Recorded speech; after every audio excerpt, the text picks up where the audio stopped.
অবশ্যই এটা ছেঁকে ব্যবহার করবেন। বন্ধুরা দেখুন ভাতের মাড়টা দেয়া হয়ে গেল। তারপর যেটা দেবো বন্ধুরা, এই যে পেঁয়াজের খোসা, ডিমের খোসা লিকুইড তরলটা এটা দিয়ে দিচ্ছি। এর মধ্যে তো প্রচুর পরিমাণে পুষ্টিগুণ আছে, যেটা গাছের ইমিউনিটি পাওয়ার বাড়াবে, পোকামাকড় ছত্রাকে সংক্রমণ দূর করবে, গাছের ক্যালসিয়ামের ঘাটতি দূর করবে। সমস্ত রকম পুষ্টিগুণগুলো এর মধ্যে আছে। অবশ্যই এটা আপনারা প্রয়োগ করবেন।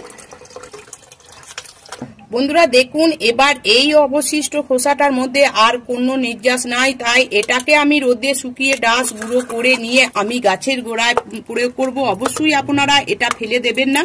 তারপর চলুন, এই লিকুইড তরলটা আমার হয়ে গেল। দুর্দান্ত একটা গাছের টনিক, দেখতেই পাচ্ছেন। এবার এই সব যেসব গাছের গোড়ার মাটি হালকা ময়েস্ট আছে সেই সব গাছে আমি দেবো। এটা আপনারা মাসে একদিনও